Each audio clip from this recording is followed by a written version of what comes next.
ابو بکر رضی اللہ عنہ کو نماز پڑھانے کا حکم جب رسول اللہ صلی اللہ علیہ وسلم کی علالت نے شدت اختیار کی تو آپ علیہ السلام نے حکم دیا کہ ابو بکر رضی اللہ عنہ لوگوں کو نماز پڑھائے۔ اس ذیل میں حضرت عائشہ رضی اللہ عنہ کی ایک روایت قابل اندراج ہے۔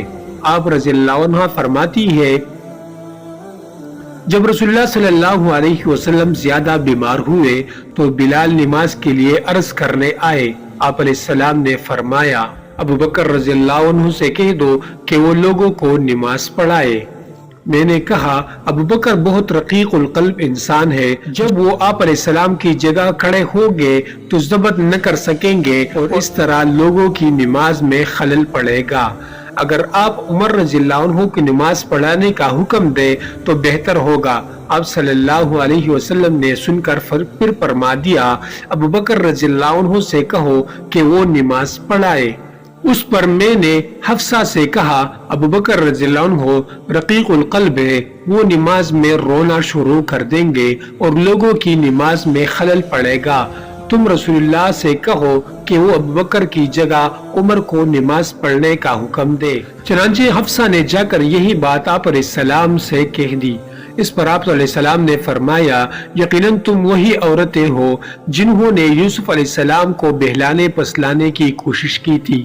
ابو بکر سے کہو کہ وہ لوگوں کو نماز پڑھائے۔ اس پر حفصہ نے مجھ سے کہا تم نے مجھے ناحق شرمندہ کرایا۔ رسول اللہ صلی اللہ علیہ وسلم کے حسب ارشاد حضرت ابو بکر رضی اللہ عنہ نے نماز پڑھائی۔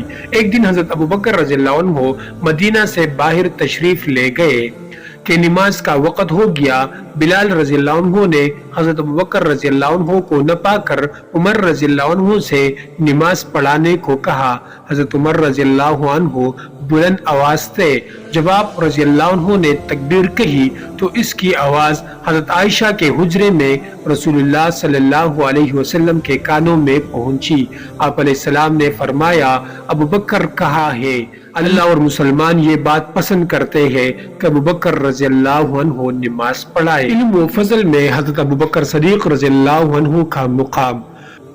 آپ صحابہ کرام رضی اللہ عنہ میں سب سے زیادہ عالم تھے۔ جب کبھی کسی مسئلے کے متعلق صحابہ کرام میں اختلاف رائے ہوتا تو وہ مسئلہ ابو بکر صدیق رضی اللہ عنہ کے سامنے پیش کیا جاتا۔ آپ اس پر جو حکم لگاتے وہ عین ثواب ہوتا۔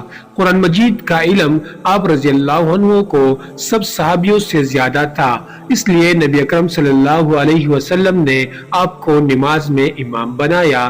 سنت کا علم بھی آپ کو کامل تھا اور اسی لیے صحابہ کرام مسائل سنت میں آپ رضی اللہ عنہ سے رجوع کرتے تھے۔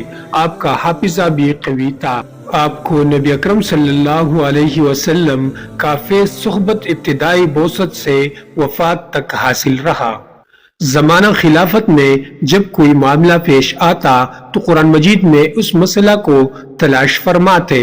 اگر قرآن میں نہ ملتا تو نبی اکرم صلی اللہ علیہ وسلم کے قول و فعل کے مطابق فیصلہ کرتے۔ اگر ایسا قول و فعل کوئی نہ معلوم ہوتا تو باہر نکل کر لوگوں سے دریافت فرماتے کہ تم میں سے کسی نے کوئی حدیث اس معاملے کے متعلق سنی ہے۔ اگر کوئی صحابی ایسی حدیث بیان فرماتے تو آپ جلیل القدر صحابہ رضی اللہ عنہ کو جمع فرماتے اور ان کی کثرت رائے کے موافق فیصلہ صادر فرماتے۔ بعض اہل علم کا اس پر اتفاق ہے کہ صحابیوں میں سب سے زیادہ فصیح ابو بکر و علی رضی اللہ عنہ تھے۔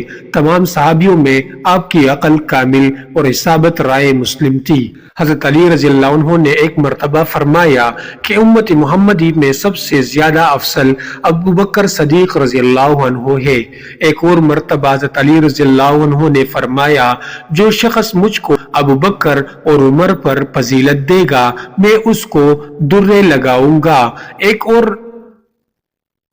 ایک اور حضرت علی رضی اللہ عنہ سے روایت ہے کہ رسول اللہ صلی اللہ علیہ وسلم نے فرمایا کہ اللہ تعالیٰ ابو بکر پر رحم کرے کہ اس نے اپنی بیٹی مجھے زوجیت میں دی اور مجھے مدینہ تک پہنچایا اور بلال رضی اللہ عنہ کو آزاد کیا۔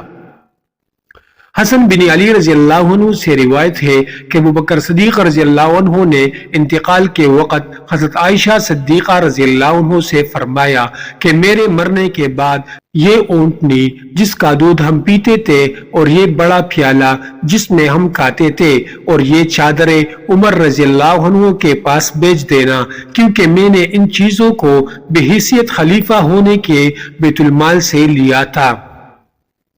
جب حضرت عمر رضی اللہ عنہ کو یہ چیزیں پہنچی تو انہوں نے فرمایا کہ اللہ تعالیٰ ابو بکر پر رحم فرمائے کہ میرے واسطے کیسی کچھ تکلیف اٹھائی ہے۔ حضرت ابو بکر صدیق نے بیت المال میں کبھی مال و دولت جمع نہیں ہونے دیا، جو کچھ آتا مسلمانوں کے لیے خرچ کر دیتے، فقراء اور مساکین پر بحصہ مساوی تقسیم کر دیتے، کبھی گھوڑے اور ہتھیار خرید کر فی سبیل اللہ دے دیتے اور کبھی کچھ کپڑے لے کر غرباء صحرا نشینوں کو بیچ دیتے، حتیٰ کہ جب حضرت عمر نے آپ رضی اللہ عنہ کی وفات کے بعد چند صحابیوں کے ساتھ بیت المال کا جائزہ لیا تو بالکل خالی پایا۔ محلہ کی لڑکیاں اپنی بکریاں لے کر آپ کے پاس آ جایا کرتی اور آپ سے دودھ دوہا کر لے جاتی۔ حضرت ابو بکر صدیق رضی اللہ عنہ بہت سے آدمیوں میں مل جل کر اس طرح بیٹھتے کو کوئی پہچان بھی نہ سکتا تھا کہ ان میں خلیفہ کون ہے۔ پیارے دوستو، اسلامک واقعات اور قصص الانبیاء کے لیے چینل کو ضرور سبسکرائب کریں۔